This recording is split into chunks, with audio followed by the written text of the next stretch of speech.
కథా కమలం విందాం పాటిద్దాం స్వాగతం. మరి కథలోకి వెళ్ళిపోదాం. పూర్వం ఒక ఊరిలో దేవశర్మ అనే సన్యాసి ఒకరుండేవారు. అతడు బాగా చదువుకున్నాడు, అనేక విషయాలు తెలిసినవాడు, చక్కగా ఉపన్యాసాలు ఇచ్చేవాడు. ఊళ్ళన్నీ తిరిగి ప్రజలకు వేదాంతం బోధిస్తూ ఉండేవాడు. పిల్లలు ఉపన్యాసాలు అంటే స్పీచెస్ ఇస్తూ ఉండేవాడు. స్కూల్లో మీ ప్రిన్సిపల్ ఆర్ టీచర్ అప్పుడప్పుడు అకేషనల్ ఇస్తూ ఉంటారు కదా, స్టేజ్ మీద అలాగా ఉపన్యాసాలు ఇస్తూ ఉండేవాడు.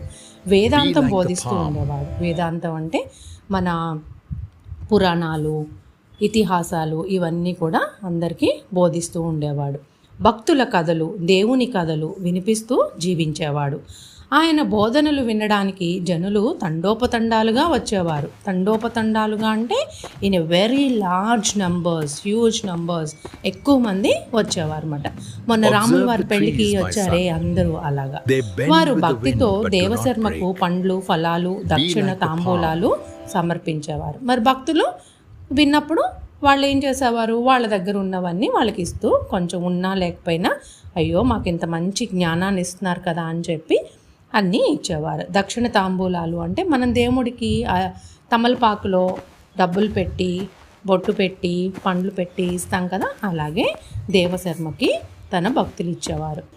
దేవశర్మ పైకి, ఎందుకు తల్లి మీకు ఈ శ్రమ, ఎందుకు నాయన నాకు ఇవన్నీ అని పైకి అంటూ లోపల సంతోషిస్తూ వాటిని స్వీకరించేవాడు. పండ్లు, ఫలాలు తిన్నన్ని తిని మరికొన్ని భక్తులకు ప్రసాదంగా పంచేవాడు. చూసారా, గమనించారా? ఇక్కడ పండ్లు, ఫలాలు తను తిని మిగతావి ఇచ్చేవాడు. డబ్బు మాత్రం తను ఒక బొంతలో దాచుకునేవాడు. బొంత అంటే పెద్ద క్లాత్ బ్యాగ్ని బొంత అనేవారు అంటారు. ఎప్పుడు ఆ బొంతను పైన కప్పుకొని కూర్చునేవాడు. ఆ బొంతను ఎప్పుడు తన దగ్గరే పెట్టుకుని కూర్చునేవాడు.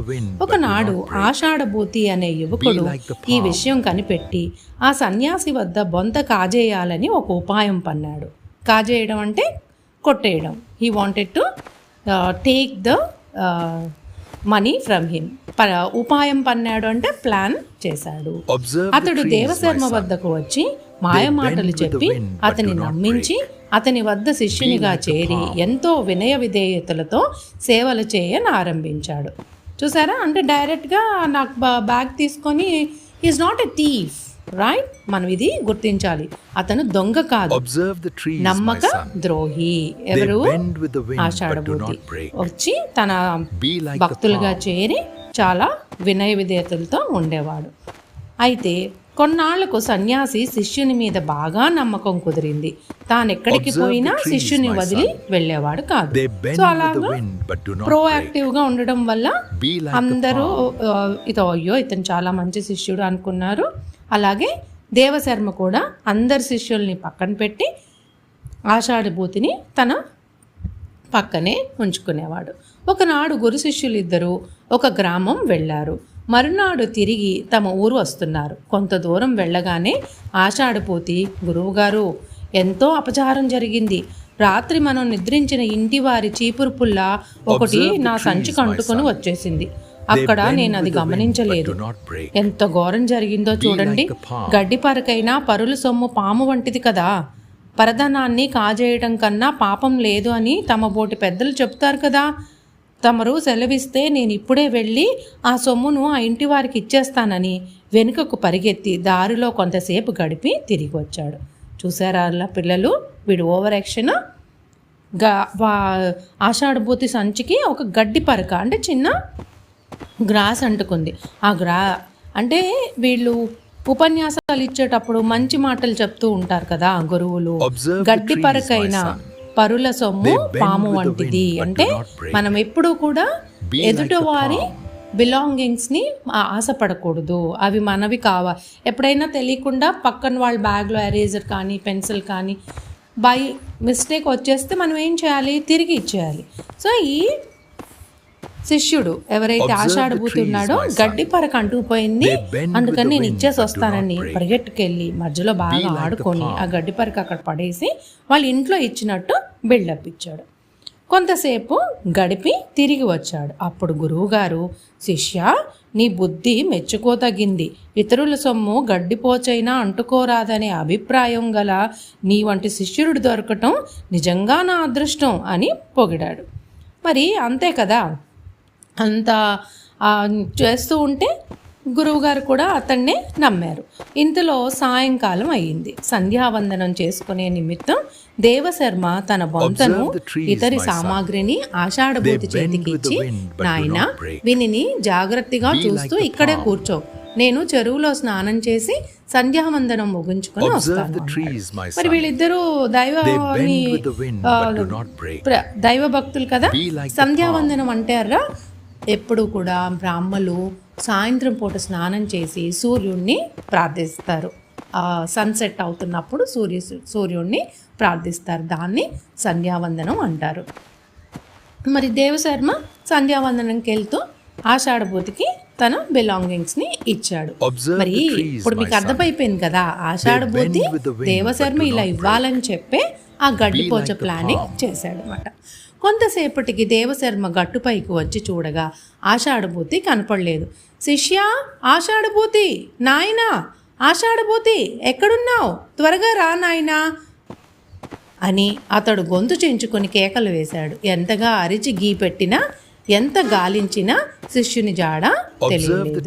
చూసారా, అతని గొంతు చించుకొని కేకలు, అంటే గట్టిగా ఈ షౌటెడ్, ఎంతగా అరిచి గీ పెట్టినా, అంటే ఎంత గట్టిగా పిలిచినా కూడా అరిచి గీ పెట్టడం అంటే చాలా హై పిచ్లో పిలవటం అన్నమాట. గాలించడం అంటే వెతకటం, ఎవ్రీ సెక్ట్ని వెతకడంని గాలించడం అంటారు అన్నమాట. గాలించినా కూడా దొరకలేదు.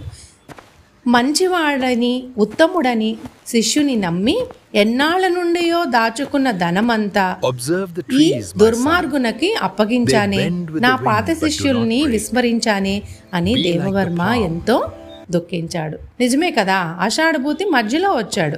ముందు నుంచి ఉన్న భక్తులు, అనుచరుల్ని ఇతను నమ్మలేదు. ఇతడు ఆషాఢభూతి చేసే ప్రోయాక్టివ్ పనులన్నీ నమ్మి ఇతడు చాలా మంచోడు అందరికన్నా అనుకున్నాడు. ఆషాఢభూతి వంటి నమ్మక ద్రోహులు ఉంటారు ఈ లోకంలో, కాబట్టి త్వరపడి ఎవరిని నమ్మరాదు. అర్థమైంది కదరా. మనము లైఫ్లో అప్పుడు వచ్చిన మనుషుల కన్నా పాతగా ఉన్న మనుషులే మనకి ఎక్కువ నమ్మకంగా ఉన్నట్టు మనం తెలుసుకోవాలి. వెనక వచ్చిన వాళ్ళు ఎక్కువగా నమ్మించడానికి ట్రై చేస్తుంటే అది మనం గమనించగలగాలి. అర్థమైంది కదా. అయితే ఆషాఢభూతి వంటి నమ్మక ద్రోహులు ఉంటారు ఈ లోకంలో, కాబట్టి త్వరపడి ఎవరిని నమ్మరాదు. తానొకటి తలిస్తే దైవం ఒకటి తలుస్తుంది కదా. నువ్వొకటి అనుకుంటే దైవం ఇంకోటి అనుకు. దైవం అంటే దేవుడు. తాడెక్కేవాడికి తడదన్నేవాడు ఉంటాడు.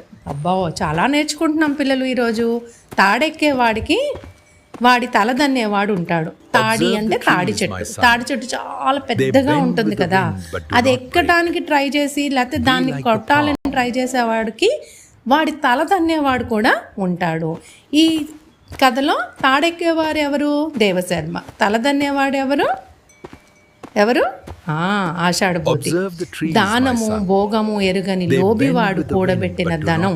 దానము భోగము ఎరుగని అంటే ఎవరికి డబ్బులు, ఇప్పుడు ఆషాఢభూతికి డబ్బులు కొట్టేశాడు, వాడు నమ్మక ద్రోహి. కానీ దేవశర్మ అన్ని దేవుడి గురించి అంత మంచి చెప్తున్నాడు కదా, అంత ధనం భక్తులు తనకి ఇస్తున్నారు కదా, తన ఎదురుగా అవసరమైన వాళ్ళు బోల్డ్ మంది ఉన్నప్పుడు కొంచెం దానం చేయొచ్చు కదా. అలా ఎప్పుడూ చేయలేదు. ఊరికే పండ్లు ఫలాలు మిగిలిపోయినవి మాత్రం పెట్టాడు. ధనం మాత్రం తన దగ్గరే దాచుకునేవాడు. అంటే లోబివాడు మాట. అంటే పైకి వద్దన్నా కూడా దాచుకునే తత్వం ఉన్నవాడు, ఖర్చు పెట్టుకునేవాడు కాదు. అలా కూడబెట్టిన ధనం ఎప్పటికైనా దొంగల పాలైపోయి తీరుతుంది అని మనం ఈ కథ ద్వారా తెలుసుకుందాం కదా. మరి పిల్లలు మనమే ఆలోచించుకోవాలి. మనం పెద్దలు కూడా ఏమని, మనం జీవితంలో ఎలా ఉండాలి అనేది మనకి కథ నేర్పిస్తుంది. ఎలా ఉండాలి, ఎలా ఉండకూడదు. రైట్? చాలా బాగుంది కదర్రా. మరి ఉంటాను. శుభరాత్రి.